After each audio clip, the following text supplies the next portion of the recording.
Out past the edge of Red Rock Crossing, where the Texas hills went dark and the grass ran flat to nowhere, a man the size of a barn door was tied to his own fence post with his own rope. The boot came down hard. His dog was chained 20 steps away, muzzled, paws bleeding from fighting it. 3 men were inside his house. Somewhere to the north, one of the most powerful men in the territory was sleeping clean. In 4 days, that man would stand on a platform in the town square with a brass band and bunting on every storefront. He didn't know what was in the box. He didn't know about the letter. And he didn't know that a woman walking home in the dark had just heard a dog that couldn't bark and stopped walking. The boot came down hard. Not the first time. Jack Callum counted the way a man counts fence posts on a long ride. Not because he wanted to, because his mind needed something to hold while his body became something he didn't recognize. 3, 4. The 4th caught him low on the left side and he felt the crack before the pain, which was always the order of things with ribs. The sound first. Then the fire spreading outward like water finding its level on flat ground. They'd gotten his wrists behind the post with his own lasso. Whoever tied those knots knew rope work. Double-backed and seated hard. The kind a man learned on actual cattle drives, not from watching. Jack had taught men to tie knots exactly like that. He recognized the irony the way you recognize an old insult. Without surprise, without pleasure. Cal Vickers crouched in front of him when the other 2 stepped back. Vickers had a face that had stopped expressing things around the time most faces were just getting started. The scar running from his left ear to the corner of his jaw caught the moonlight and went silver. And for a moment he looked decorative, like something hammered from old metal and left to weather 40 years in open country. He studied Jack the way a man studies a problem he's already solved, just running the arithmetic one final time. Mr. Callum. Conversational, unhurried. The voice of a man who had never once needed volume to get what he wanted. You have until first light. You tell me where the box is, this ends clean. You don't. He let that sit exactly 3 seconds. I come back with more time and less patience. That's not a threat. That's a schedule. Jack turned his head and spat blood into the dried dirt. One of his back teeth had gone loose in the last 10 minutes, and the copper taste of it sat thick under his tongue. Ride safe, he said. Vickers looked at him another moment, then stood. Said something low to the other 2 that Jack didn't catch. Boots on dry ground moving away. Creak of saddle leather. The sound of horses taking weight and moving north toward the road. Then silence. The silence of the Texas hill country at midnight in October was not a gentle thing.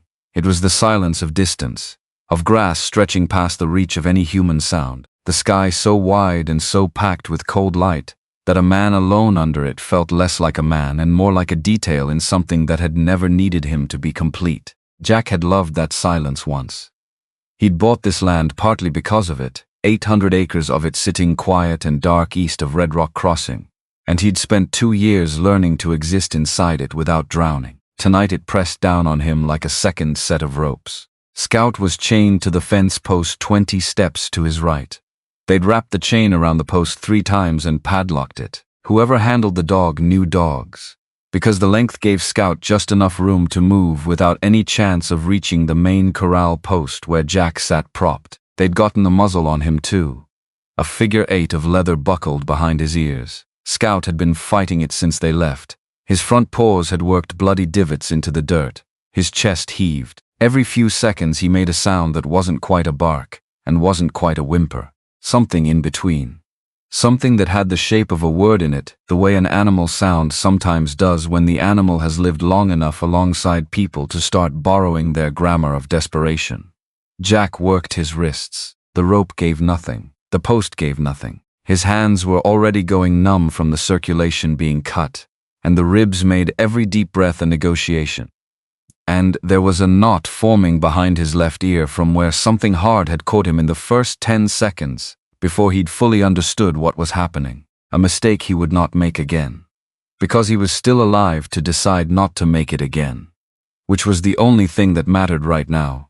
He thought about Denton Marsh, sleeping in the big house on Settler Road with its glass-pane windows and its imported furniture, sleeping the clean sleep of a man who outsourced his violence and therefore never had to look at it directly. He thought about the box under the loose floorboard in the tack room, the letter inside it, the weight of evidence he'd been carrying inside his chest alongside it for 7 years. distributed across every morning. He'd woken up on this land and looked out at the grass and known what he knew. In 4 days, Denton Marsh would stand on a platform in Red Rock Crossing's town square and announce his candidacy for the territorial council, with a brass band and bunting on every storefront. And nobody in that crowd would know what Jack knew, unless he was dead before morning, which was the current direction of things. Scout made the sound again, lower this time, not desperation. Something older than desperation, something that lived below it in the animal brain where the real instructions were kept. And then Jack heard what Scout had already heard. Footsteps on the dry grass south of the fence line. Light ones. The kind that knew where to land, weight coming down on the outside of the foot and rolling in rather than dropping flat, which was how you moved through dry country at night when you'd done it long enough that it stopped being technique and became habit. Whoever was coming wasn't trying to be silent, they just were. He pulled himself up straighter against the post and put his eyes toward the sound. Ruth Haney came out of the dark like someone had set her down there deliberately. She was built close to the ground the way good working horses sometimes are. Not slight, not fragile. Every part doing exactly what it was supposed to do. The hat she wore had been good hat maybe a decade back. One side of the brim had given up being horizontal and curved down toward her ear. The flannel shirt was dark with a patch on the right shoulder, a slightly different shade of dark, and her vest was wool and worn at the elbows. And her canvas trousers were tucked into boots that had seen the kind of mileage that turned good leather into a record of everywhere it had ever been. She stopped at the fence line, looked at Scout first, then looked at Jack, stood still for a long moment, inventory, not hesitation, the way a wrangler stands at the gate of a new pen before going in, reading. Then she said, "Keep walking," and Jack understood she was saying it to herself. He had heard that exact tone before. The voice of someone overruling a smarter version of themselves. "Ma'am." The word came out rougher than intended, scraped across the loose tooth and the blood still pooling under his tongue. "Turn around. Take the main road home. Don't stop until you're inside somewhere with a door that locks." She stepped closer. "You hear what I said?" "I heard you." Her eyes were tracking the rope, following the line of it from his wrists around the post, reading it the way she'd read the fence gate a moment before. Who did this? Doesn't matter who did it. What matters is they're coming back before sunup. How long before sunup? He measured her, which was reflex. You measured a person before you trusted them information. And you did it fast because fast was usually all you got. What he saw was someone who had already made her decision and was now gathering data to execute it, which was more dangerous than courage and more useful than bravery. 3 hours, maybe less. They left someone to watch the road and I don't know his rotation. He shifted against the post and the ribs sent a white jolt up through his left side that went all the way to his back teeth. He kept his face still. "Go home. Is there a knife anywhere on you?" They took it. The dog? Scout's padlocked to the post. They took the key. She looked at the chain, looked back at him. "What's in your pockets they didn't find?" And that was when Jack Callum understood that the woman standing in front of him in the dark was not going to leave. Not because she wasn't afraid. He could see she was afraid. Something bright and controlled running right under the surface of her face like water moving fast below ice. But she had already done the math and arrived at an answer she intended to live with, which meant he had to give her everything she needed as fast as possible. Breast pocket of my vest, right side, small pocket inside the main pocket. They didn't check it. He paused. Should be a brass button and a hat pin. Pin's about 4 inches long, what I use to keep my cuffs together when the button goes. She was already moving around the post to his right. She smelled like coffee and wood smoke, and the particular kind of tired that only comes from standing on your feet. 12 consecutive hours and beneath that something like open air, like she spent enough time outside that it had settled into her skin and stayed. Her fingers found the pocket, small and quick, got the button and the pin. She straightened. "What am I working with here, rope or iron?" "My own lasso, double-backed at the wrists. It'll feel like there's no give, because the first layer is cinched tight. But there's a tail end fed back under the main wrap. You find the tail and work it back through the wrap. The whole thing starts to loosen. I know how to undo a lasso." Her voice had an edge that wasn't irritation exactly. More like the edge of someone who'd had their competence questioned enough times that the assumption alone registered as friction. Before the words even finished landing, he shut up and let her work. Scout was still making the sound every few seconds, that low in-between noise, but now with something different added to it, something that might have been the dog's version of paying attention. Because Scout's eyes were on Ruth, tracking her hands in the dark, the way he tracked moving things on the range, cataloging rather than threatening. Your name? Her fingers were working at the tail of the rope, patient and precise. Jack Callum. I own the 800 acres east of town. I know the name. A short pause. Used to drive cattle up from the Brazos before you bought in? Before that, he stopped. Why does that matter right now? It doesn't. I'm talking so you stay awake. Another pause. He felt one of the outer wraps give the smallest amount. You've got a lump behind your left ear the size of a walnut and your pupils are 2 different sizes, which means I need you conscious. My name's Ruth Haney. I work at the Iron Kettle. He knew the name. Red Rock Crossing was not a large place. He just hadn't matched the face to it until now. You're Buck Haney's daughter. He said it before he thought about whether to say it. Her hands stopped just for a second, then started again. Yes, she said. And nothing else. Jack didn't push it. The name Buck Haney sat in the particular silence between them that names like that always created. Names attached to the way certain things had ended in this county. He had things he needed to say about Buck Haney and about Caldwell in 1863. But none of them needed saying right now in the dark while this woman was working to save his life with a 4-inch hat pin. The outer wrap came free. She didn't celebrate it. Moved straight to the inner layer. Tell me about the box. You don't want to know about the box. If I'm staying here until you're loose, I want to know why I'm staying. The pin was doing something more delicate now. Working at the knot that held the double back together. So he made the calculation. Give her enough to understand the stakes and make real decisions. Keep her in the comfortable dark of ignorance where she'd feel safer, but act slower. Not a hard calculation. She'd already shown him how she made decisions. 7 years ago, Jack said, keeping his voice flat and his breathing shallow to spare the ribs. I was running a trail drive. 3rd week of September. About 60 miles south of where we're sitting. We came through the valley east of Salt Creek and found what was left of a wagon train. He paused. 14 people, 3 families from Central Texas. They'd been saving 6 years to buy working acreage. They bought the Salt Creek corridor. 60 acres split across 3 deeds, good grazing ground with reliable water. Denton Marsh wanted the corridor because it was the only decent route south that didn't go through his toll road. He let that settle for a breath. He tried to buy them out first. Fair market. Then overmarket, then significantly overmarket. They said no, they knew what they had, and they weren't moving. The inner layer shifted slightly under her fingers. In the wreckage of what we found was a saddlebag that hadn't burned. Inside it was a letter, handwritten, and a bank draft signed by name. Denton Marsh. The letter instructed the recipient to clear the corridor before the 1st of October. The exact language was. He stopped, felt the weight of it the way he always felt it when he said the words out loud. Make it persuasive enough that nobody thinks to come back. Silence except for her fingers working. 14 people, Ruth. The youngest was a woman about 19 or 20. The families had a dog. Even the dog. You kept the letter. The circuit judge at the time was taking money from Marsh. I knew it. Everyone who looked at the situation knew it. I'd have been in the ground before the ink dried on a filing.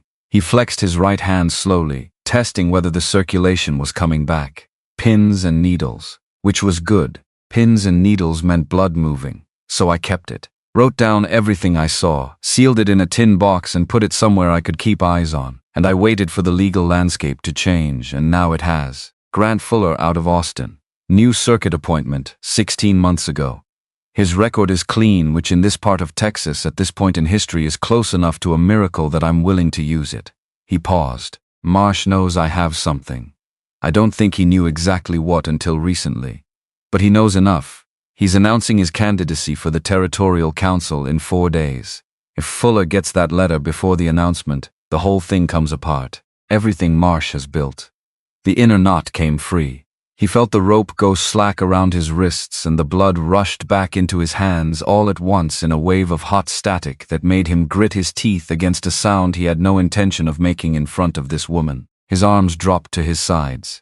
Couldn't lift them for a moment. Just let them hang and waited for the nerves to catch up with what had just happened. Ruth didn't give him more than 30 seconds. The box is in the tack room. She'd already moved back around the post, crouching near his right side, close enough that he could see her face clearly for the first time. In the moonlight, it was all sharp angles and focus. And there was something running underneath the surface of it that he recognized because he had worn it himself. The particular look of a person who has decided to be afraid later. "I'm going in. There are 2 men still inside the house." He said it flat, making sure she understood it wasn't protest. It was briefing. They've been going through every room. They haven't found the tack room yet, or they'd already have what they wanted and Vickers wouldn't need to come back at dawn. "The tack room is past the paddock."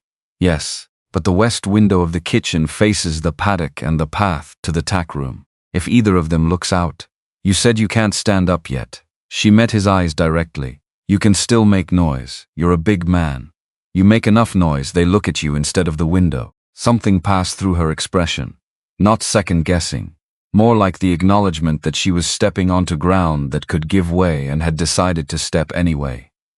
"Can you do that?" His arms were coming back, the hands still hot and clumsy, fingers not fully responding yet, but the larger muscles of his forearms were waking up, and he could feel the potential for movement building back like water behind a gate. 2 cracked ribs, maybe 3. Head wound that could mean anything or nothing. Functional but diminished. Not a position he'd been in often and did not enjoy. "I can do that," Jack said. She studied him exactly 1 more second, then stood and looked toward the paddock, reading the angles, the sight lines, the distances between shadow and open ground. She did it the way she did everything. Quickly and without drama. A person accustomed to reading terrain and deciding without the luxury of deliberation. "The box," he said. "Through the paddock gate, left side of the tack room, 4 boards in from the door. There's a loose knot in the wood, pine about the size of your thumb. Pull it up and the board lifts. Stone underneath, smaller than your fist, flat on one side. Carved into the flat side is the letter C." He stopped for a moment, just a moment, the way a man stops when something costs him something to say. "That's where the box is." Ruth glanced at him. The question was in her face, but she didn't ask it. "Not yet." "Tin box," he said. "Small enough to go in your coat pocket. Pull it up and come back. Don't open it. Don't stop. Don't look around. Come straight back. What if someone's already in the tack room? Back out slow and come get me." We recalculate. She looked at the house. Kitchen window dark, no light moving behind it. At the paddock, where Rowan stood quiet at the far rail, ears up, watching with the specific stillness of a horse that was tracking people it trusted and people it didn't and filing them into separate categories. "Rowan won't spook," Jack said. "He's seen worse than this. I'm not worried about the horse." And she went. She moved across the open ground between the fence line and the paddock gate the way she'd moved through the dry grass when she came in. Not quite silent but controlled. Her body knowing the difference between speed and noise and choosing quiet over fast because quiet lasted longer. She reached the gate, lifted the latch with both hands so the metal didn't ring, slid through the gap. Scout was watching her too. The dog had stopped making noise the moment Ruth started moving. He was tracking her with the focused attention of an animal deciding something. And what he seemed to be deciding was that this woman moved like someone who knew what they were doing, which was good enough. Jack got his hands under him and pushed. The ribs fired hard on the left side and he stopped pushing, waited, tried again at a different angle, putting the work through his right arm and legs instead of his core. Got his back against the post and used it to lever himself up 1 increment at a time until he was standing. Not well, but standing. The world tipped slightly left and then corrected, which told him the head wound was in the conversation, and he pressed his back hard against the post until the tipping stopped. Breathed through his mouth, because breathing through his nose did something strange to the pressure behind his eyes. The kitchen window was still dark. He couldn't see Ruth past the paddock gate. The tack room was set back into the hillside cut, solid shadow past Rowan's position. The horse had turned to watch her, and his ears were forward, not laid back, which meant he hadn't been startled by anything. Jack counted seconds without meaning to. Habit from the drives. Internal time on the range, because your watch couldn't always be trusted, and the sun wasn't always visible. He got to 180 before the kitchen window showed a change. Not light movement. Something passing between the inside dark and the outside dark. The small difference between dark and darker. Someone was at the window. Jack didn't let himself calculate how far Ruth was into the job. He opened his mouth and put the voice out. "You boys finding everything you need in there?"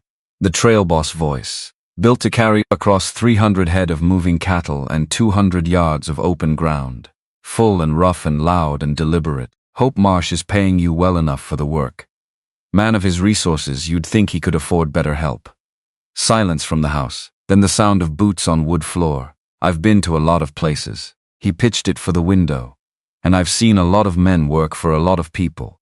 And the ones who end up in a hard cell in Huntsville always have one thing in common. They took a job from someone who was careful to put his name on nothing. The back door of the house opened. One of the men came out onto the steps, younger, still holding something in his right hand that might have been a lantern or might have been something else. He stood on the top step and looked across the yard at Jack. You got a mouth on you for a man tied to a post. I was a trail boss 9 years. Jack kept his weight even, breathing as shallow as the ribs allowed, face neutral and voice easy. Talking is half the job. Other half is knowing when you're working for someone who's going to cut you loose the minute the situation changes. He tilted his head toward the house. Denton Marsh owns the law in 3 counties. Think hard about what that means for you if this goes sideways. The man on the steps looked back into the house, said something Jack couldn't make out. A second voice answered from inside.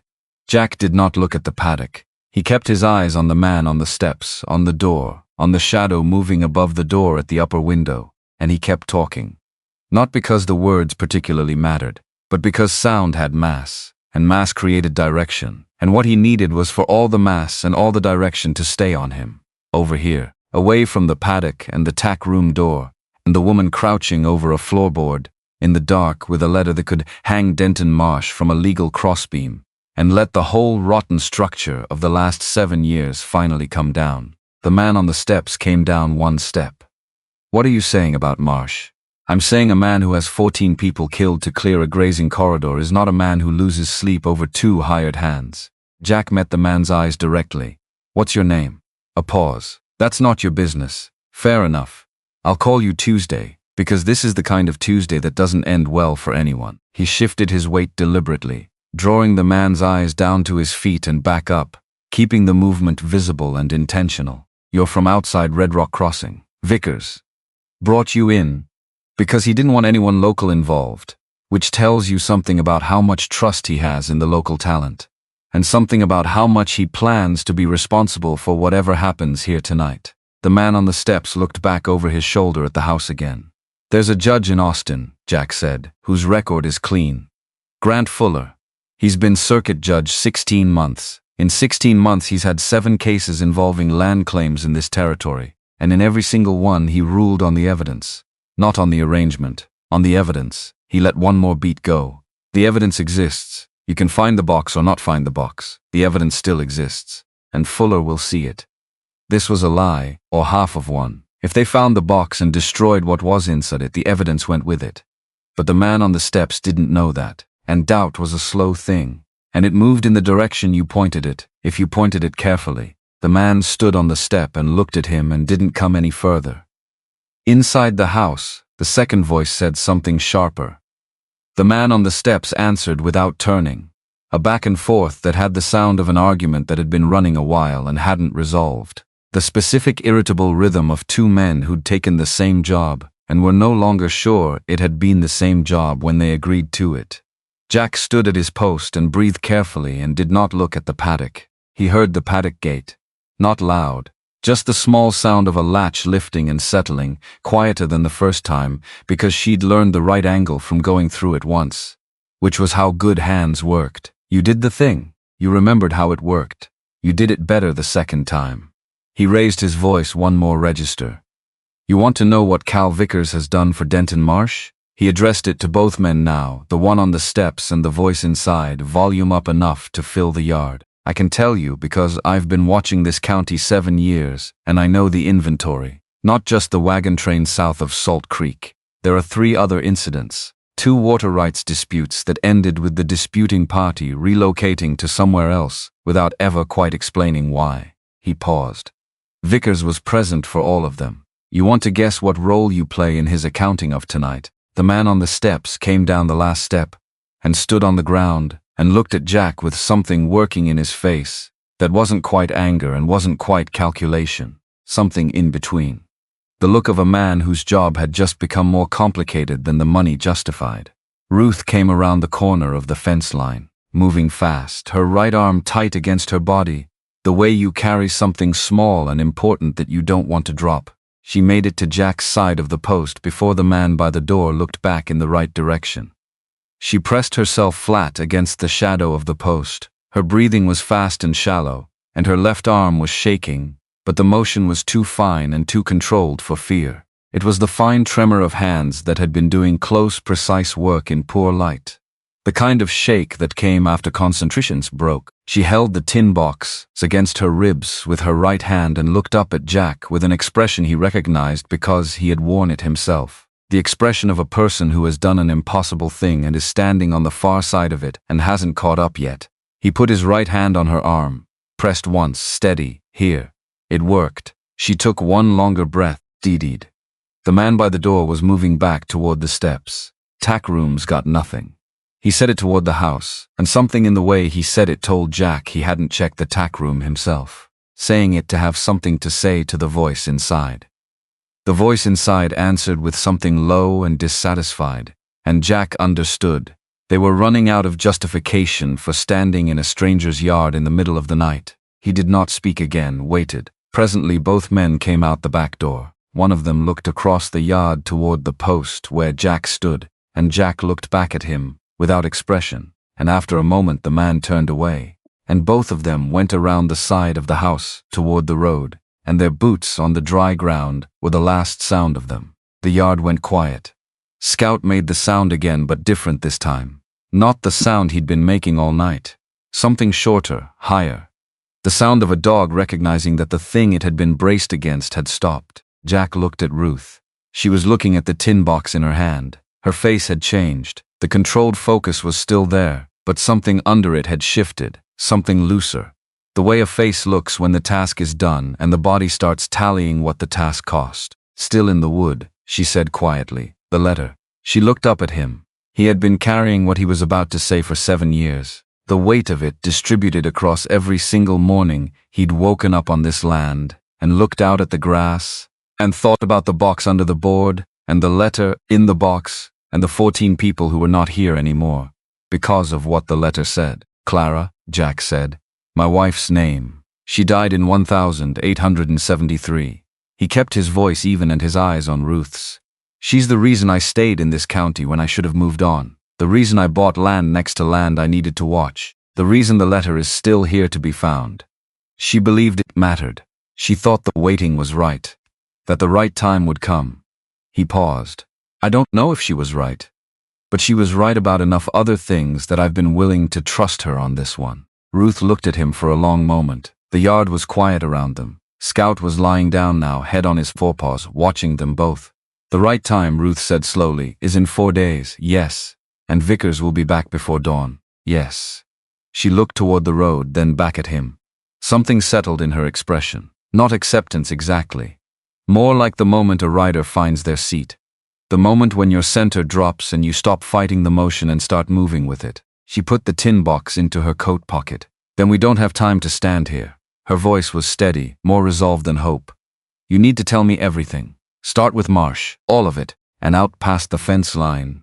In the grass that ran dark and unbroken to the edges of the night, something moved on the road that might have been the wind finding a new direction, or might have been a man on a horse, who had seen enough from a high point to report back. Scout's head came up from his forepaws. The dog's eyes found the road and stayed there 3 full seconds. Still. Then his head went back down, and in those 3 seconds Jack watched the dog, watched the darkness, and made a decision about how much time they actually had. Not much. Denton Marsh came to Red Rock Crossing in 1867, he said, pitching his voice low now, not carrying, just for Ruth. He had money and he had patience and he had no discernible conscience, which is a combination that tends to do well in territory that's still sorting itself out. He shifted his weight against the post. The ribs protested and he let them. There was nothing to be done about ribs except wait. He started with the main freight corridor, Settler Road south to the junction, bought it clean. Nothing wrong with that. Then he bought the 2 ranches flanking the north approach. Still clean. Took him about 2 years to establish the pattern. By the time people understood what the pattern was, he already controlled enough access roads to make resistance expensive. Ruth was listening with her whole body. The stillness of a person absorbing something they intended to do something with. The families came to the Salt Creek corridor in 1869. 3 families. They'd been saving 6 years to put together enough to buy working acreage. Good grazing ground with reliable water. Marsh wanted the corridor because it was the only decent route south that didn't go through his toll road. He paused. He tried to buy them out. Fair market first, then overmarket, then significantly overmarket. They said no. They knew what they had and they weren't moving. The yard was still. Somewhere past the south fence a nightbird called once and didn't repeat. The letter in that box was written in August of 1871, addressed to a man named Vogel, who did contracting work across 3 counties, and who died of a fever in 1873, which was convenient. The letter instructs Vogel to clear the corridor before the 1st of October. The exact language is, make it so they have cause to reconsider their investment. He looked at her directly. 14 people, Ruth. She held his gaze, didn't look away. I came through 3 days after. On a drive I was running for a rancher out of Waco, cutting south before the weather turned. My lead rider found the site first and I came up to look. By the time we arrived, there was nothing left to do but document what we found. He flexed his fingers slowly and watched them respond. I had a journal I kept for the drives. Mileage, water sources, grazing conditions. I wrote down everything I saw. Date, location, what was in the wreckage, the condition of the ground. Then I found the saddlebag with the letter and the bank draft inside it. And I understood what I was looking at. The bank draft, Ruth said, signed in Marsh's hand, made out to Vogel for an amount that made no sense as payment for any legitimate work. Dated 2 weeks before the September incident, he met her eyes. It's not a confession, but a good lawyer with a good judge who actually wants to find the truth can take that letter, that draft, the dates, the timeline, the record of Marsh's subsequent acquisition of the Salt Creek corridor, at distress prices from the county 6 months after the families abandoned their deeds, and build something that holds. And you think Fuller is that judge? I think Fuller is the first judge in this circuit in 7 years who might be. He said it carefully, without heat. The way you said something you'd had a long time to examine. I'm not certain. I'm betting a box and a letter and 7 years of waiting on the possibility, which is all I've got. She looked at the pocket where she'd put the box, then at the road. If Vickers comes back and the box is gone, she said, what does he do? Goes back to Marsh. Marsh decides whether the problem is the box or the person who took it. Jack held her gaze. Right now you're a woman who was in the wrong place at the wrong time. If Vickers doesn't find you here when he comes back, he might conclude you saw nothing important and cut his losses. Marsh is 4 days from an announcement he's been building toward for years. He doesn't want more complications than necessary. He said the rest of it clean. No softening. She deserved the clean version. But if he thinks you took the box, then you become a complication worth addressing. She absorbed that the way she absorbed everything, without flinching, without rushing to a response. Which is why I need you to think carefully about the next 4 days. I'm thinking about the next 4 hours. She looked toward the road, then back at him. Where does Vickers come from when he comes back? North Road. He was riding north when he left. Is there another route to town? East through the creek draw. Longer by 40 minutes. She was already mapping it. He could see it in the way her eyes moved slightly, working through the terrain, the distances, the timing. He'd seen that same calculation in his best lead riders. The ones who could look at open ground and tell you 3 minutes later exactly how long it would take to move 100 head across it, and what would go wrong and where. You can't ride, she said. I can ride. Not tonight, not well and not fast. She said it without apology. 2 cracked ribs and a head wound and hands that aren't all the way back. You put yourself on roan at speed in the dark and you fall, and then the ribs become a different conversation. He wanted to argue, he didn't, because she wasn't wrong. Scout, he said. As if the dog had heard his name and understood the shtift in the conversation, Scout got up from his position and came to the end of his chain, still attached to the corral post. He stood at the limit of the chain and looked at Jack with the expression Jack had come to understand over 4 years of working this land with this dog. An expression that meant, I see the situation. I am ready to be useful. Tell me how. The padlock's on his collar, Jack said. They took the key, but the chain just wraps around the post rather than threading through a fixed ring. If you unwind it from the post, the padlock stays on the collar but Scout goes free. Ruth crossed to the post in 6 steps. Looked at the chain arrangement, unwound it without comment. 3 loops and the chain fell away from the post, and Scout shook himself once from nose to tail the way dogs do when something that has been constraining them isn't anymore.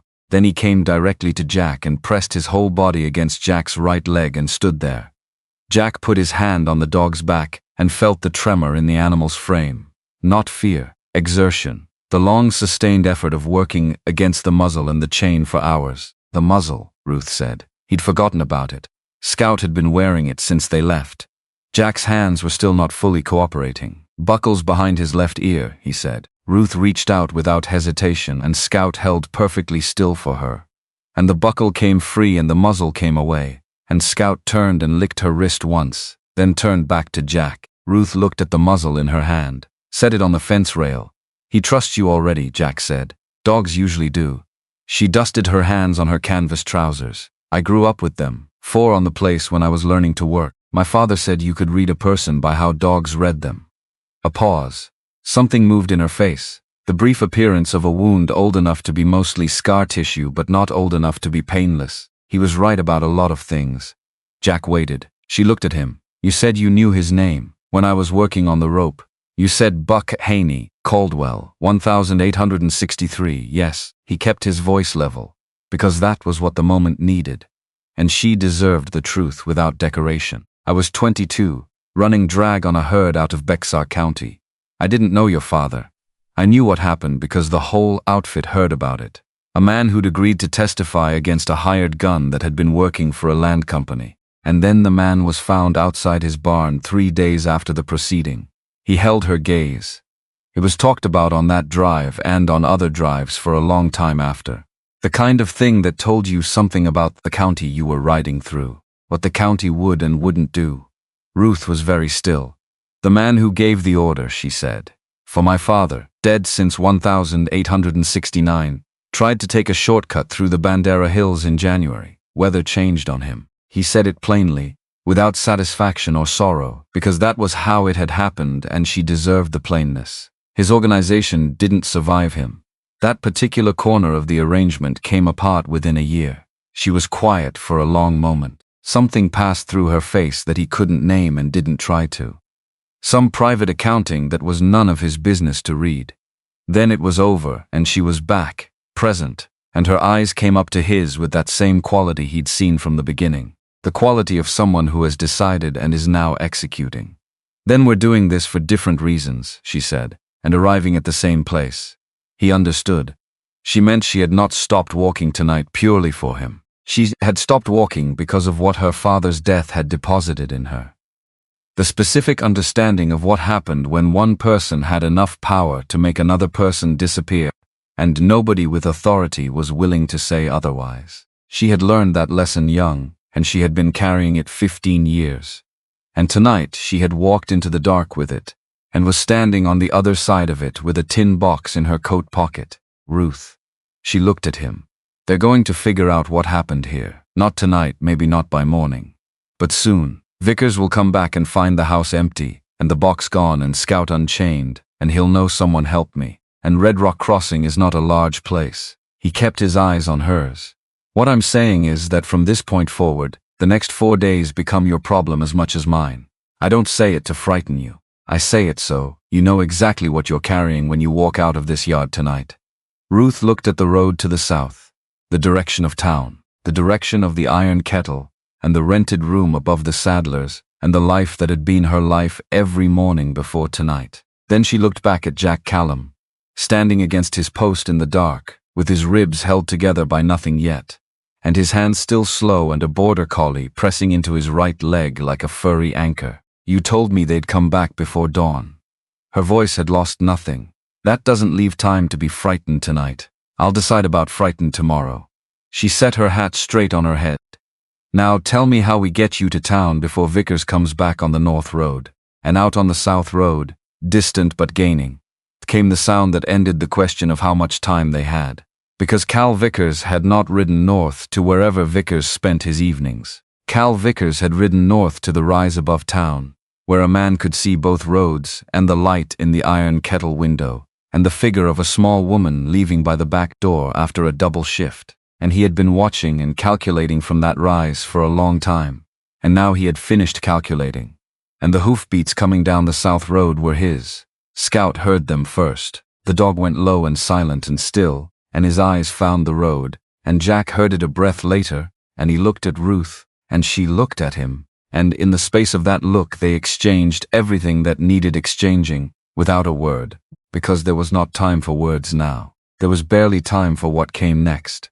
Scout went flat before either of them moved, not cowering. Hunting. The difference was in the spine, the way it dropped parallel to the earth and held there, every muscle in the dog's body coiling into a single sustained intention, his eyes fixed on the south road, his ears rotated forward like two small dishes trying to catch something too faint for human hearing. His tail did not move at all, one horse, coming at a walk now, which was worse than a gallop in the particular way that deliberate things are always worse than urgent ones. A gallop meant reaction, a walk meant plan. Ruth was already moving, not away from the sound but laterally, putting the bulk of the post between herself and the angle of the road. She pressed her back against the split rail fence and pulled the tin box tighter against her ribs with her right arm, and looked at Jack with an expression that asked the question without asking it. Jack lifted two fingers and pointed toward the paddock, held up one finger and pointed at himself and then at the post. She understood. She shook her head.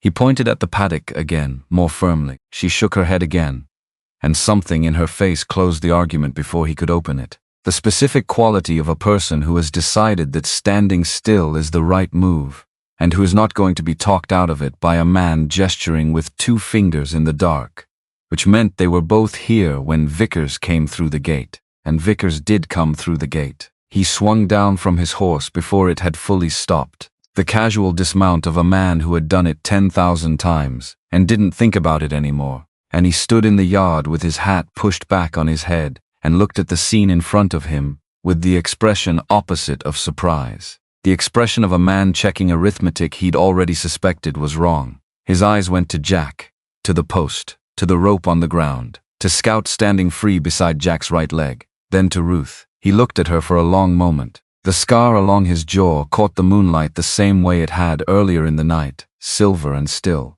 His face below it was simply a face doing the work of calculation without any of the noise calculation usually makes in a person. Well, same voice as before. Conversational. Reasonable. You work for him.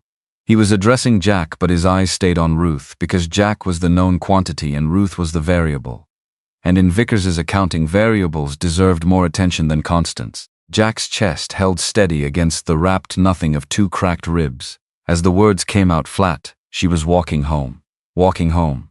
Vickers looked at the paddock gate, which was latched, but showed the small disturbance of recent use in the way a gate always did, the slight displacement of dirt at the base. The latch settled at a marginally different angle than where a man would set it from habit versus where a stranger would set it from care. From where? Iron kettle closes at 10. Ruth's voice came out level. Not performing calm, actually calm. The kind that lives below the place where pretending happens. I take the south cut through the Harmon property most nights. Heard the dog. Vickers looked at Scout. Scout looked back at him. The dog had not moved from his position beside Jack and was not going to. And there was something in Scout's stillness that a man who paid attention to animals would read as a message. Vickers paid attention to animals. He looked back at Ruth, at her right arm where it pressed against her side. What are you carrying under your arm, miss?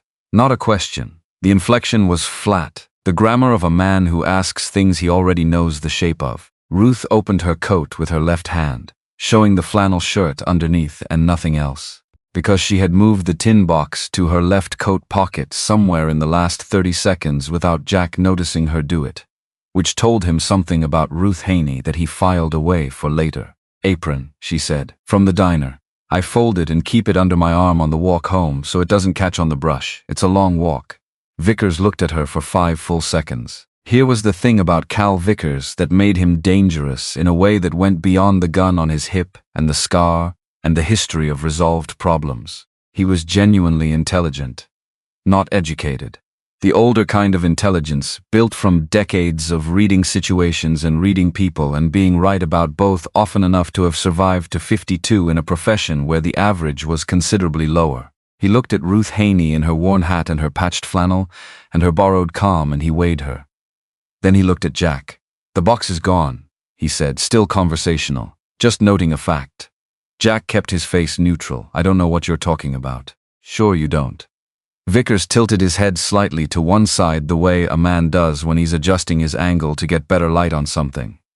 "My men are gone. Your dog is free. You're standing up, which you shouldn't be able to do with what we gave you. And this woman appeared from nowhere and knows nothing about it." He was quiet for a moment. "You see how that compiles? I see a man who made a long ride for nothing." Jack held the man's eyes directly. "Box or no box, Denton Marsh is going to answer for what he did in 1871. The letter isn't the only path to that answer, it's the fastest. But Fuller is patient." Something moved in Vickers's face, not fear, the farthest possible thing from fear. The recognition of a complication that had just grown a new dimension. "Grant Fuller," he said slowly. "New circuit appointment, 16 months. Clean record." Jack held the man's eyes. "You'd know this if Marsh's people had done their homework, which tells me something about how confident Marsh has gotten." He stopped doing the homework. This was a calculated risk. Telling Vickers about Fuller either accelerated the problem or changed its shape, but either way it was better than letting Vickers leave here, believing the only obstacle between Marsh and the territorial council seat was a tin box that might or might not be somewhere in this yard. Vickers was quiet a long moment. He looked at Ruth one more time. At the pocket of her coat on the left side, which did not obviously bulge, but which he seemed to look at anyway. The way a man looks at a thing he suspects and cannot prove. Then his voice came polite and unhurried, with the politeness of a man who has made a decision about what comes next and sees no reason to announce it. "You have a good walk home, miss." He remounted, not rushing, not looking back. The horse took the gate and the road in the same easy way it had come in, and the hoofbeats faded north, and the yard went quiet, and neither Jack nor Ruth moved for a full count of 60. Then Ruth took the tin box out of her left coat pocket and held it in both hands and exhaled once, long and controlled. The breath of a person who has been managing their breathing for a while and just now allowed it to be honest. Jack watched her hands. The fine tremor was gone. She had gotten her feet back under her faster than most men he'd worked with. "He's not done," she said. "No, he got a good look at you in Red Rock. In 4 days he'll know exactly who you are and where to find you." He looked toward the south road. "We need somewhere to put that box that isn't either of our usual places, and we need to get word to Fuller that the situation has changed, and he needs to move his schedule." "Agnes Cole?" Ruth said it before he finished the sentence. "She keeps a strong box in the back room of the iron kettle behind the flour barrel. She's been using it 20 years to hold the week take between deposits." "You trust Agnes Cole?" Ruth looked at him with the particular patience of someone answering a question that didn't need answering. "She hired me when nobody else would. Paid me the same rate she paid the men. Never once asked me why I left the Harmon operation. Yes, I trust Agnes Cole." They went at a walk because that was what the ribs allowed. East through the creek draw that added 40 minutes to the route and subtracted the risk of meeting Vickers on the north road. Jack on roan, finding the gate that kept the ribs from negotiating too loudly. Ruth on foot. She had not asked to ride and he had not offered, and neither of them said anything about it because Penny was lame at the livery and Roan was one horse and the arrangement was obvious. She walked the way she did everything else. Body low, pace steady, attention distributed between the ground underfoot and the dark on both sides. Scout ran the draw ahead of them, quartering back and forth across their path in wide loops, checking ground and brush and reporting back by way of his body language, the angle of his head, the position of his tail. Red Rock Crossing at 2 in the morning was a collection of dark buildings and a single lamp burning in the window of the sheriff's office, which meant Hank Pruitt was working late. Jack knew Pruitt well enough to think it was probably Pruitt, and not a lamp left burning for appearance. The man kept hours that suggested he was either very conscientious or unable to sleep, and in Jack's experience both things were usually true of the same person. Agnes Cole opened her back door in a cotton wrapper and looked at both of them on her step, at Ruth with the tin box. at Jack with the swelling above his ear and the ribs he was holding together through will alone. And she said, with the precision of a woman who had been watching this county for longer than either of them had been alive, "I wondered when this was going to come to a head." She stepped back. "Come in before someone sees you." She made coffee.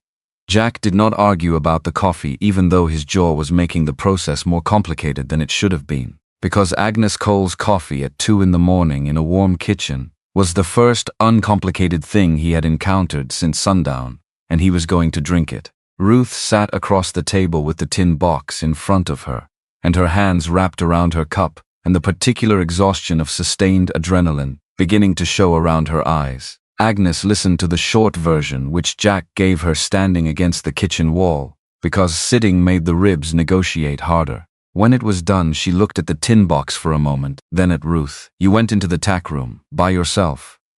Jack couldn't walk. Agnes considered this with the expression of a woman who had filed the fact away in the same place she filed everything that mattered. Then she got up and took the tin box and went to the back room, and they heard the scrape of something heavy on wood and the click of a lock. When she came back, she sat down and picked up her coffee. 4 days, she said. 4 days, Jack confirmed, and Fuller has to be in Red Rock Crossing before Marsh makes his announcement, because after the announcement the political weight changes and Fuller becomes a target instead of a solution. Marsh has spent 15 years building toward that platform. He will not let a circuit judge stand between him and it without making the judge the problem. Agnes looked at the clock on the shelf above the stove. "Denny Holt runs freight between here and Austin. Doesn't use the official road station. I can get a letter to Austin in 2 days if you catch Denny before his morning run." She looked at the clock again. "Denny leaves at 5. You have 3 hours. Ruth's hands were around her cup, and her eyes were on the middle distance, working through the map of the next 4 days. Vickers will have someone watching the ranch by morning, possibly watching the freight road too. If Marsh to close the approaches." She stopped. "Then he knows we have the box. He knows we'll try to move it to someone with authority. He doesn't know about Fuller specifically. I gave him that tonight, which might make him move faster on the judge approach." She looked at Jack. "So Denny Holt has to go before dawn, before Vickers has anyone watching the freight road, and the letter has to say enough to get Fuller here, without being specific enough to be useful to Marsh if the letter goes wrong." Jack borrowed paper from Agnes's desk in the front room and wrote a letter to Grant Fuller in Austin that said the following in 3 sentences. "A matter of public record suited to your authority has reached the point of requiring your attention sooner than anticipated. The 4th of October is the relevant deadline, and a friend of due process will be watching for you on the Austin Road." He signed it with his name because there was no point in being coy and because Fuller knew his name from their correspondence over the past several months. Ruth read it over his shoulder. "That'll do," she said. He folded it and sealed it with a wax drop from Agnes's candle. Agnes went to the front of the building and woke Dan Hooper, 20 years old and working for Agnes in exchange for meals and a cot in the storeroom. Dan took the letter and was gone into the pre-dawn dark before Jack finished his second cup of coffee. The kitchen went quiet. Agnes said goodnight to Ruth with the warmth of a woman for whom this young person had done something worth seeing. She said goodnight to Jack with the specific look of a woman who had decided not to say something and was not going to. Then she was gone. Jack and Ruth sat in the kitchen in the low light of the oil lamp and did not say anything for a moment. "Your ribs need wrapping," Ruth said. "Not a segue, just the next thing on the list. In the morning you'll be twice as stiff and half as mobile. Inflammation sets overnight." She was already up and looking in Agnes's back room without asking. The comfortable efficiency of a person who knew kitchen geography and the location of useful things within it. She came back with a length of muslin. "Take off your vest and shirt." He looked at her. "I've wrapped worse than cracked ribs," she said. "On men and on horses, and horses are less cooperative. Sit still." He took off the vest and the shirt, and the cold of the kitchen air hit the dried sweat on him, and he concentrated on keeping his breathing steady while she looked at what the evening had left behind, which was apparently more than she'd expected, because something moved in her face that she controlled quickly. She said nothing about it. She began wrapping the muslin around his torso, working in passes, steady tension without jerking, the kind of wrapping that gave support without restricting the breathing the ribs needed. From the bottom up, the way it was supposed to be done, and the relief when the binding settled into place, was the relief of something chaotic being given a boundary to work against. She tied it off. He pulled the shirt back on. Neither of them said anything about the fact that she had just spent 5 minutes doing something careful for him, and he had let her. Both of those things were slightly outside the perimeter of what the night had been until now. Outside the dark windows of the iron kettle, Red Rock Crossing was not stirring yet. The hour between deepest night and the first gray suggestion of morning was the quietest hour in any town, the hour when even the things that moved in darkness had found their places and gone still.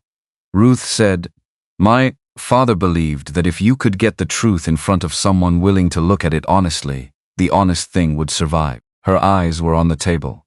He went to the proceeding in Caldwell because he believed that. He trusted the system to be what it said it was. A pause.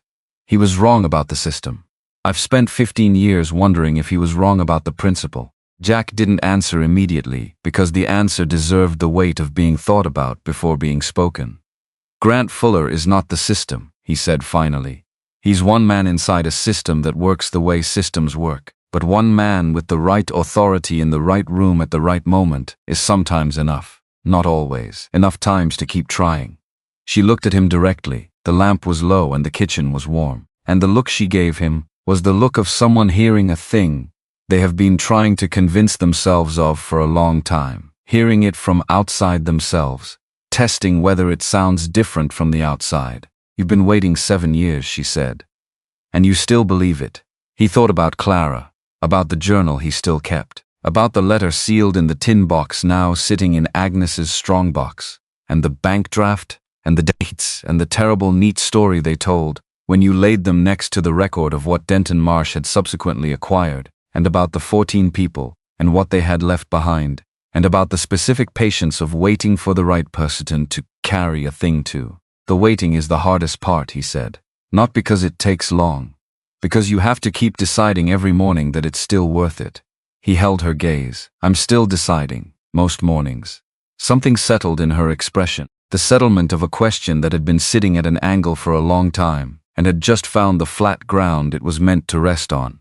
She pushed back from the table and stood. "I have a shift at 6. Agnes doesn't know I'm taking it, but she will in about 3 hours. And she won't say anything because she's Agnes." She set her hat level on her head and looked at him with the level regard of someone conducting a final inventory. "You can sleep on the cot in the storeroom. Don't try to ride before mid-morning, Ruth." She looked at him.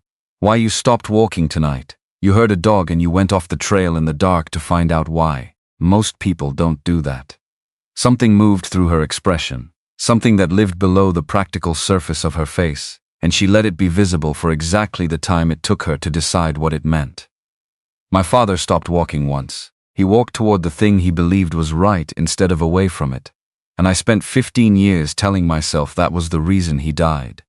That stopping was the mistake." She looked at the door, then back at him. "Tonight I stopped walking and it was not a mistake, and now I have to figure out what to do with that."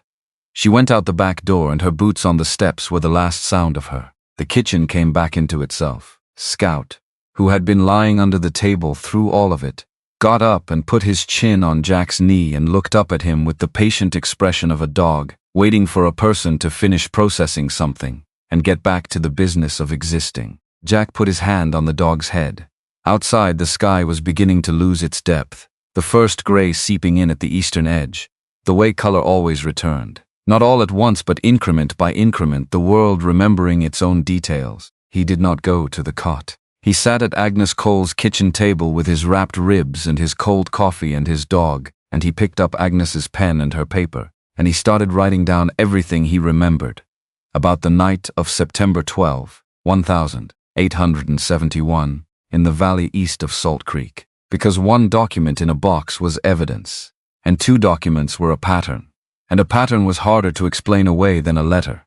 And if Grant Fuller was the honest man Jack believed him to be, a pattern was what would matter. He wrote until the lamp burned low, and the kitchen filled with the gray of early morning, and the smell of Red Rock Crossing waking up came through the walls. Plain and factual and dated and without embellishment, because the truth of what had happened in that valley did not need anything added to it. The first day passed quietly, which was the problem. Quiet in Red Rock Crossing on the 1st of October meant one of two things. Nothing was happening, or everything was happening where you couldn't see it. Jack had enough years reading cattle and men to know which kind of quiet this was. The quality of it had the shape of accumulated pressure, the kind that built the way a thunderhead built charge, invisibly, until the moment it wasn't invisible anymore. He stayed off the ranch. The ribs made riding miserable but functional. He spent the day moving between the livery where Rowan was stabled and the back room of Garrett's hardware store, where a man named Garrett owed him a favor and kept a room with a cot and a window facing two directions. He ate once. Slept in increments, the light sleep of a man keeping one ear open. Scout slept against his legs and served as the alarm Jack trusted more than anything he could have rigged himself. By noon of the first day there were two of Vickers's men in town. He didn't recognize either, which meant Vickers had pulled them from outside Red Rock Crossing, which meant Vickers didn't want anyone local in the frame for what might come next. The two men sat at separate tables in separate establishments, and did the thing poor watchers always did, which was nothing. Useful men had things to do. Men posted to observe had nothing to do but observe. The absence of purpose made them visible the way a stopped clock was visible on a wall of working ones. He sent word to Ruth through Dan Hooper, who had returned from the Austin Road by mid-morning looking satisfied with himself and hungry for breakfast. The word was simple. 2 men, hardware corner and the feed store opposite. Don't vary your route. Don't go near the strongbox. Don't look for me. The word that came back, written in Ruth's hand on the back of an iron kettle order slip, was 3 words. Knew already. He read it twice, folded it, put it in his vest pocket. The second day brought Denton Marsh into town. Marsh arrived in his enclosed coach with the leather curtains drawn, and he took rooms at Deaver's Inn and met with 3 men in the private dining room for 2 hours that afternoon. Jack did not know who the 3 men were. Hank Pruitt did. Pruitt came to Garrett's back room on the evening of the second day, carrying a cup of coffee from the iron kettle, which was the reason for the direction he'd come from, and he sat across from Jack at the workbench table and put the cup down and looked at him with the look of a man who had been watching a situation develop for a long time and had reached the point where watching was no longer the right thing to do. The 3 men in that dining room, Pruitt said. 2 attorneys from San Marcos. The third is the county recorder. Jack was still. Marsh is filing paperwork on the Salt Creek corridor, clearing title questions before the announcement. Pruitt wrapped both hands around the cup. The deed transfers from 1,872. The ones that went through when the settlers abandoned the claims.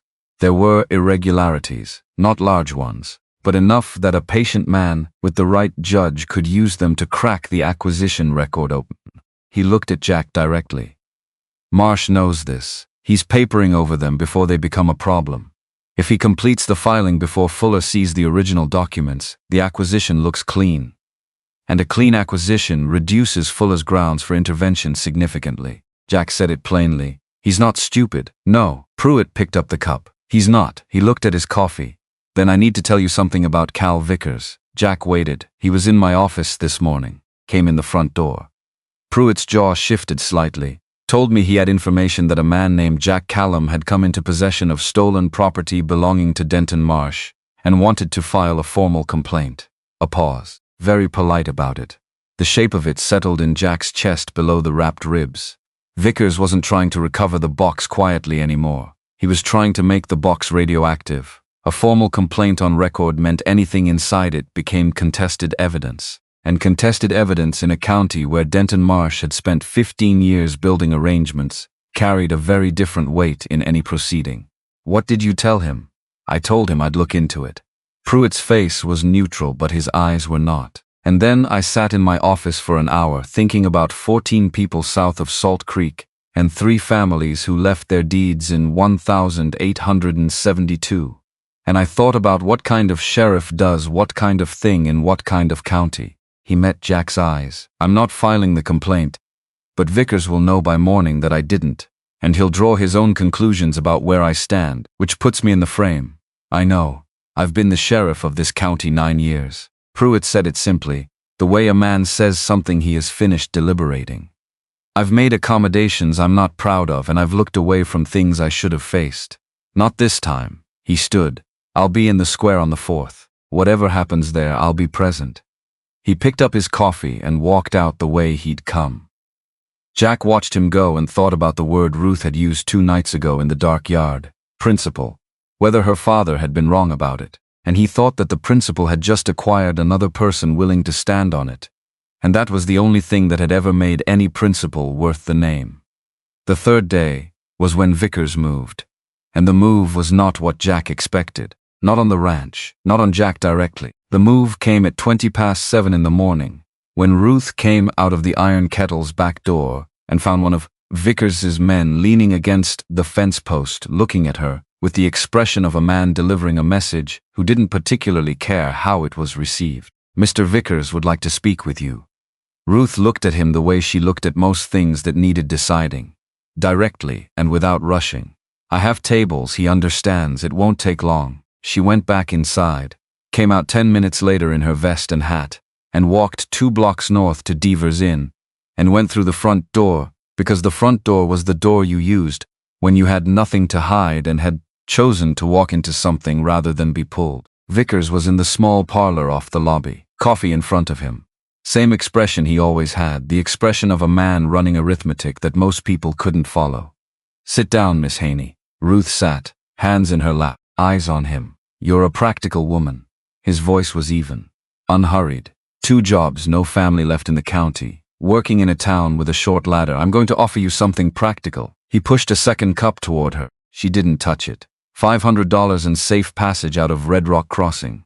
You walk away from whatever Callum has told you, and this ends here. Ruth looked at him for a moment, something careful happening behind her eyes. "That's your opening number," she said. Something adjusted in Vickers's face. The recalibration of a man whose model of a situation had just proved itself smaller than reality. "It's a fair number. It's an opening number. Because the only reason you're sitting here talking to me, instead of just handling it the way you handle things, is that you can't handle it that way anymore. Not with Fuller already on the road." She held his gaze directly. "So the number can only go up from 500, which tells me how worried you are. And how worried you are tells me what the box is actually worth." Vickers was quiet 3 full seconds. "I'm authorized to go to 1,500, he said. $1,500.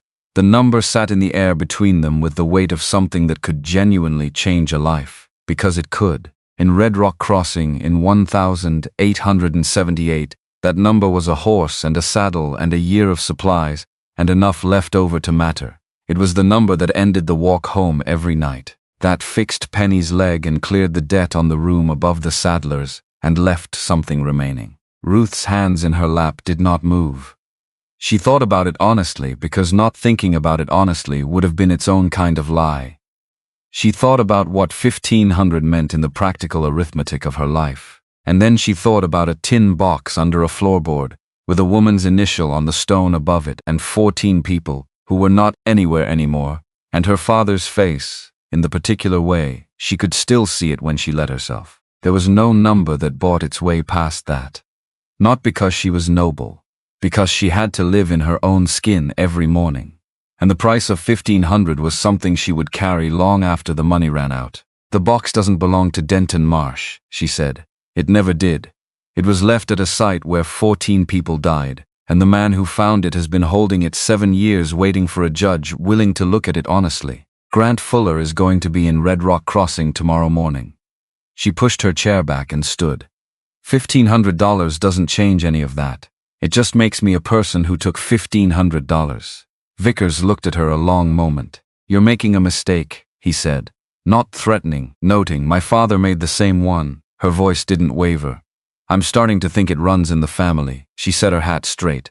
"Tell Mr. Marsh I said good morning." She walked out the front door into the October light and did not let her hands shake until she was half a block away. Then she let them shake for the time it took to reach the corner. Then she put them in her coat pockets and kept walking. Jack got word through Dan Hooper by mid-morning. He read the account of the Deavers meeting and sat with it a moment, and what he felt was not quite relief and not quite something else. More the specific sensation of a calculation that had been uncertain becoming certain. the way a rope goes taut when the weight it's holding finally commits to the ground. He found Pruitt at the sheriff's office an hour later. They talked 40 minutes behind a closed door. When Jack came out into the afternoon light, the square was already being arranged for tomorrow. A wooden platform at the north end. A podium. Chairs in rows. Red and blue bunting on the storefronts moving in the October wind, put there by a man on a ladder doing his job and holding no particular opinion about who was being celebrated. Jack stood in the street and looked at that platform. Tomorrow it was either a stage for a victory 15 years in the making, or it was something else entirely. The difference depended on Grant Fuller being on the road from Austin right now. He found Ruth at the end of her afternoon shift. They stood at the east corner of the street, far enough from the iron kettle to stay out of the sightlines of the men still working the town. Vickers won't try buying again, Jack said. He knows he can't. The question is what he does next. Does he put someone on the Austin road? Likely. Pruitt will keep eyes on the road from before dawn. He looked at her. You know Vickers got a good look at you in the yard the other night. He'll have your name by morning. I know that. She said it without the sound of someone surprised. I've known it since he looked at the left pocket of my coat and didn't say anything. The fence post was visible from where they stood, at the far edge of the property line east of town. Still had the rope marks worn into the wood at wrist height. Jack had thought about replacing it. He'd decided against it for reasons he hadn't explained to anyone. Ruth looked in the same direction without being told what he was looking at. She didn't ask him to explain. Somewhere past the south fence a nighthawk made one pass low over the grass and climbed back into the pale evening sky without making a second. If Fuller doesn't come, she said quietly, what happens? The path gets harder, longer, less certain. He looked at her. But it doesn't close. I waited 7 years once. I can do it again if the 7 years lead somewhere. She looked at the platform in the square, at the bunting, at the empty chairs. He'll come, she said. The words had no performance in them. Just the flat steadiness of a person who had made a decision about what to believe and wasn't going to revisit it tonight. That night in the back room of Garrett's hardware store, with Scout asleep against his legs, and the oil lamp burning low, and the town quiet outside the window, Jack picked up his pen and kept writing. Everything he remembered, every detail, every date. Because tomorrow was going to go the way it went, and a man who had waited 7 years could do the one thing that was left to do, which was make sure the record was complete.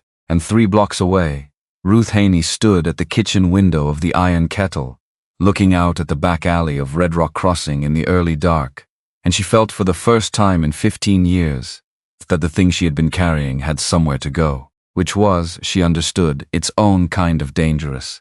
Because having somewhere to go meant something to lose, she made the morning coffee anyway, and Cal Vickers, on the high ground above the North Road, where he had been sitting on a still horse since before the lamps went out in Devers Inn, watched the lights in the windows of Red Rock Crossing one by one, and thought about the new name Jack Callum had given him, and about the distance between Red Rock Crossing and Austin, and about how many things could go wrong for a letter between here and there if someone knew where to look for it. He knew where to look for it. 3 days had been long enough once. Whether 3 days was long enough now was a different question, and the answer to it was going to arrive on the Austin Road, and Vickers intended to be watching when it did. The 4th of October was 1 day away. Everything was in motion, and the particular arithmetic of the situation which Jack had been running since the moment the rope went slack off his wrists was that everything had to go right in sequence. Things rarely went right in sequence. The gap between rarely and never was the only ground worth standing on. Grant Fuller came from the southwest, not the Austin Road, the longer route through the Mason County hills, adding hours to the ride, and arriving with the dust of a hard overnight journey on his coat and his horse blowing hard at the livery rail. He was a man of 60, with a close-trimmed gray beard and the build of someone who had been substantial once and was now efficiently maintained. He wore his circuit judge's badge on the inside of his coat, not regulation but practical, because a badge visible on a watched road told people things you might not want told before you arrived. Jack met him at the livery, before Red Rock Crossing had fully decided it was morning. Fuller shook his hand once, firmly, with the grip of a man who had been riding through the dark for hours, and intended to get directly to the thing he came for. You took the hill route, Jack said. Fuller looked at him with the eyes of a man who had spent 30 years reading rooms and had no difficulty reading a face. Your letter said a friend of due process would be watching for me on the Austin Road, which told me the Austin Road was being watched by someone who wasn't a friend. The hills added time. They subtracted risk. He untied his saddlebag from the rail and looked at the fading lump behind Jack's left ear, the careful way Jack held his torso. You've had a difficult few days. I've had worse. Let's go. They went directly to Agnes Cole's kitchen, which was empty at this hour, the iron kettle not yet open for the morning, the back door unlocked because Agnes had been awake since 4 and had the coffee already on when they came through the door. She set cups on the table without being asked and went to the back room. The scrape of something heavy on wood, the click of the lock, and then the tin box on the kitchen table between them, small enough to fit in a coat pocket, carrying 7 years of weight inside it. Fuller sat down, put on the spectacles from his breast pocket, opened the box. The kitchen went very still. He read the letter first, twice. The way a man reads something he understands will require him to take an action and wants to be certain before taking it. Not because he doubts what he's reading, but because certainty is the only thing he has to offer that a good attorney can't dismantle. Then the bank draft once, with the attention of a man reading a contract, noting the date and the amount and the name at the bottom and the relationship between all three. Then the first witness account, the one Jack had written in his trail journal in September of 1871. Then the second account, written 2 nights ago at this same table, in this same kitchen by lamplight with Scout under the chair. He read the second account twice. When he finished, he placed both hands flat on the documents and looked across the table at Jack. Agnes stood in the doorway to the front room, giving them the kitchen and staying close enough to hear. Pruitt had come in behind them and was standing against the wall with his hat in his hands. This is sufficient. Fuller's words were quiet and carried the weight of a determination rather than an opinion. Not what he thought, what he had concluded. The draft establishes a financial relationship between Marsh and his contractor dated 2 weeks before the incident. The letter establishes intent, and no reasonable reading of that language supports an innocent interpretation. Your first account establishes the physical record of outcome. Your second account, written immediately upon the situation reaching its present state, establishes that your recollection has been consistent across 7 years without variation. He looked at Pruitt. Sheriff, I'll need your office for the next 2 hours. Pruitt answered without hesitation, it's yours. Fuller gathered the documents and returned them to the tin box and stood. He looked at Jack one more time with the look of a man who has just confirmed something he needed to confirm and is now moving. 7 years is a long time to carry something like this without setting it down. Jack met his eyes. You wait for the right person to carry it to.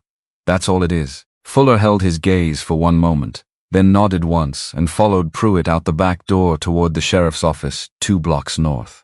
Agnes looked at the empty place on the table where the tin box had been. Then she looked at Jack with the expression of a woman who had watched this county for 4 decades and had precise opinions about the difference between things going the way they should and things going the way they usually did. She refilled his coffee cup, said nothing. The refilled cup said what needed saying. The formal summons reached Denton Marsh at 9:47 that morning. Pruitt delivered it personally to Marsh's rooms at Devers Inn, his deputy standing in the hallway outside with his hands at his sides and his badge visible. The summons required Marsh to appear before Circuit Judge Grant Fuller at the Red Rock Crossing Sheriff's Office at 11 o'clock in the matter of an investigation into events of September 1871 involving the Salt Creek Corridor and the families who held deed there. Marsh's attorney from San Marcos arrived at Pruitt's office at 10:15 and spoke with Fuller for 20 minutes behind a closed door. He came out with the look of a man who had run every number available to him and found none of them sufficient. He went back to Devers Inn. 15 minutes later he returned and asked for another 10 minutes with the judge. Fuller gave him 5. Cal Vickers was not in town. Jack had been tracking this since 9 o'clock, moving through the morning with Scout at his left side, and the October sunsharp on the storefronts, and the bunting the dry goods man had hung 3 weeks ago in the wrong colors for what this day was turning into. Vickers's 2 watchers had left their posts before dawn. Vickers's horse was not at any livery in Red Rock Crossing. which meant Vickers had read the morning the way a man read a situation that had moved outside the tools available to him, and had made the practical decision before anyone could make it for him. Some men had to be defeated. Some men defeated themselves by understanding their own limits clearly enough to stop before the loss became total. Vickers had survived to 52 in a profession where the average was considerably lower by knowing exactly which mornings required his presence and which required his absence. This was a morning that offered him nothing except witnesses. Vickers did not work before witnesses. He never had. And he was not going to start now for the sake of a gesture that couldn't change anything. He had gone. Jack stood on the east side of the square and watched the square fill up around him. People came in from the surrounding ranches and farms the way they always did for a public event, arriving in pairs and threes, tying horses at the rail, gathering in clusters and talking quietly. They looked at the wooden platform at the north end of the square. They looked at the podium and the rows of chairs arranged before it, and the red and blue bunting moving in the October wind off the hills, put there by a man doing his job and holding no particular opinion about who was being celebrated. They looked at the sheriff's office with its closed door and the enclosed coach sitting in front of Deaver's Inn with the driver up top and the curtain still drawn. And they began the slow work of understanding that something was happening that had not been on the program. Ruth was not in the square when Jack entered it, and then she was, which was the way Ruth moved through situations, present when presence was required and exactly where it was required. She had come in from the north side and was standing near the east edge of the crowd, with her hat level and her hands at her sides and her eyes on the sheriff's office door. The look on her face was the one he had come to know over the past 4 days. Not the surface look, the one underneath it that came up when she stopped managing it down. The look that had been there since the first night in the yard, when she made her decision and started executing it. And stop. He crossed the square to her. Scout moved at his left side. Agnes was 20 feet to Ruth's left, arms folded, looking at the empty platform with the expression of a woman who had lived in this county long enough to have earned the right to look satisfied when things finally went the right way. Pruitt came out of his office and stood on the step, badge visible, hands at his sides, not announcing anything, just present, which was its own announcement, the kind that didn't need words and didn't need them. Then Denton Marsh came out of the sheriff's office. This was not how this morning was supposed to go. Marsh had spent months arranging this morning. The platform was his. The chairs were for his audience. The brass band was supposed to be setting up at the north end of the square right now, instead of standing in a confused cluster near the livery with their instruments in their hands and no direction from anyone. Marsh had the announcement prepared. He had the words. He had the timing. He had the attorneys and the paperwork and 15 years of careful construction behind him. He walked out of the sheriff's office into the October sunlight, and his face was the face of a man who had just spent 40 minutes with a judge whose record was clean and whose mind was made up, not furious, not broken, contained. The way a man looked when he understood exactly what had just happened and had already started calculating what came next, which told Jack something about Denton Marsh that he hadn't fully understood until this moment. The man was not going to collapse. He was going to fight. But he was going to fight it in a courtroom in Austin. Not here. Not today. Not on this ground, where everything had turned against him. Marsh walked to his coach without looking at the platform, without looking at the bunting, without looking at the rows of empty chairs or the podium with nothing behind it or the crowd that had gathered to witness one thing and was witnessing another. He got into the coach. The driver released the brake. The coach moved north on Settler Road and did not stop at any point that anyone in Red Rock Crossing Square ever witnessed again. The square was very quiet. Then Fuller stepped out of the sheriff's office and came to the edge of the step and put his voice into the crowd with the ease of someone who had spent 3 decades making himself heard in rooms that hadn't always wanted to hear him. Denton Marsh has agreed to appear before the circuit court in Austin on the 16th of this month to answer questions relating to an ongoing investigation. A pause. One breath. By agreement with this office, he will not be conducting public business in this county, pending that appearance. The matter is in the hands of the court. Somebody near the front of the crowd said, not loudly but clearly enough to carry, "What investigation?" And Fuller said, into events of September 1871 involving the Salt Creek Corridor and the families who held deed there. The silence that followed was not the silence of people who didn't understand. It was the silence of people hearing something fit a shape they had already been carrying, the shape of a thing suspected for a long time without a name, without a date, without anyone in authority willing to say it out loud, and now it had all three. And the crowd stood with it, the way you stood with something you'd been carrying a long time and had just been given permission to set down. Ruth made a sound beside him. Not a word, a breath released. The kind that had been held for longer than this morning. Jack looked at her. The hat was level. Her hands were at her sides. Still in the way they were still, when she had finished the work that needed doing and was standing in the space that opened up after it. A space that was unfamiliar. A space that was hers now. Around them, the square began to do what squares did after significant things happened in them. Absorb the event, convert it into conversation, into the version that would be told at supper tables and in front of fires through the coming winter and the winter after that. The version that would compress and simplify and find the shape that made it easiest to carry forward in the telling. Agnes was watching the empty platform with the expression of a woman who had been right about something for a very long time and didn't need to say so.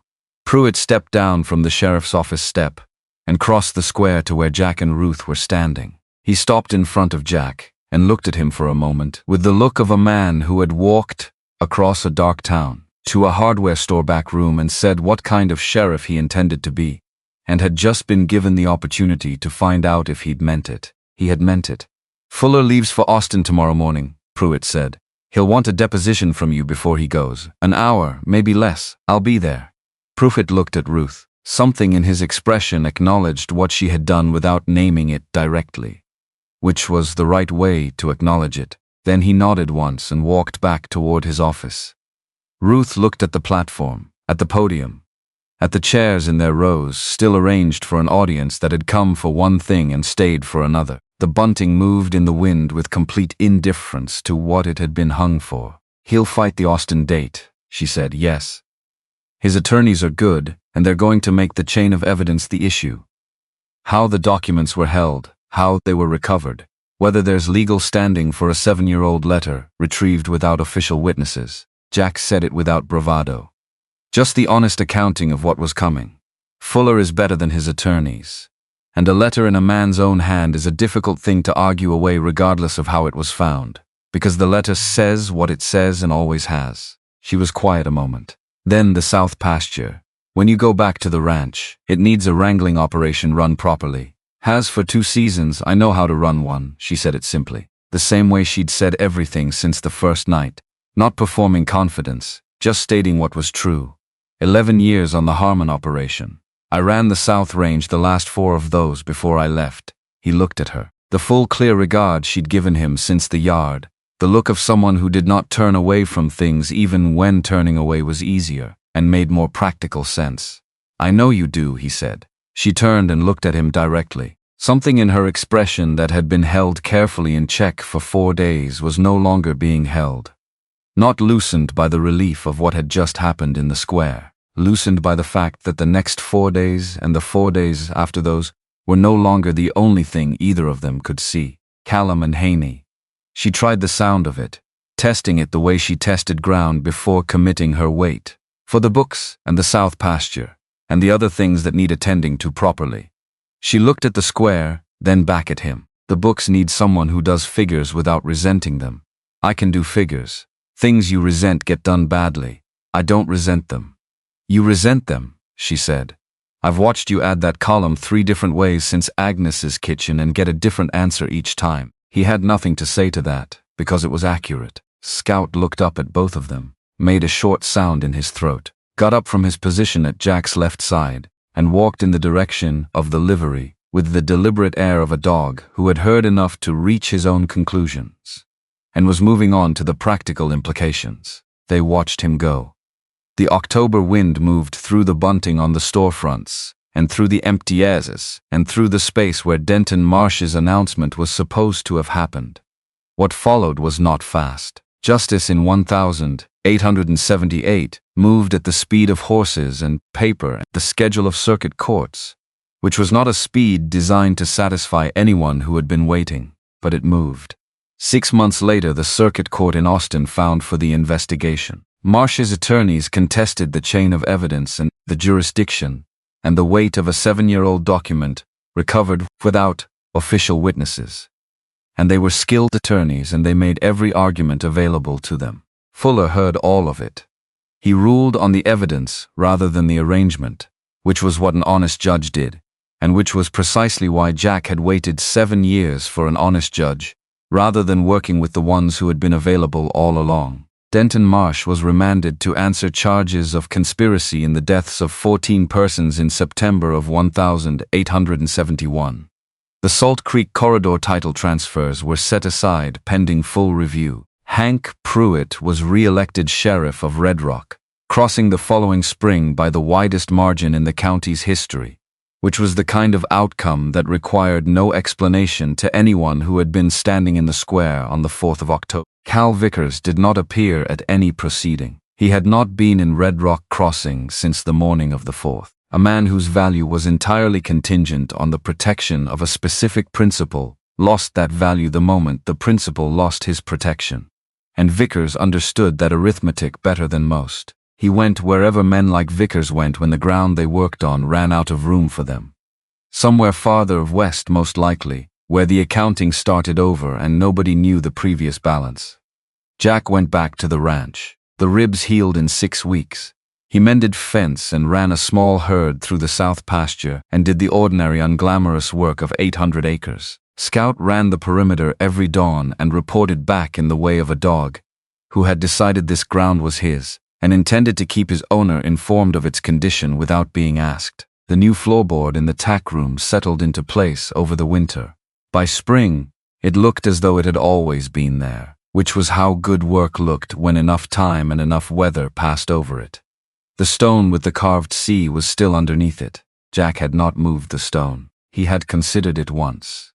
In December, standing in the tack room in the cold with a lamp, and had decided against it for reasons that were not complicated, only private. Ruth came out on a Wednesday in March on Penny, whose leg Jack had quietly arranged to have seen to before the trial date.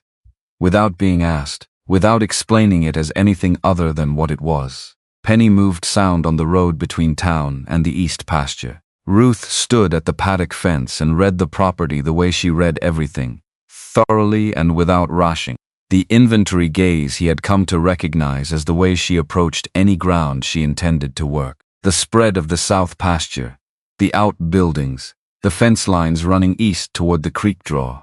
Then she looked at the corner post, the one at the edge of the east yard, where the rope marks were still worn into the wood at wrist height. She stood and looked at it for a long moment, not with grief, not with satisfaction, with the regard of a person acknowledging that a line exists between a before and an after, and that the line is real, and that the post is where it is. She did not ask him why he had kept it.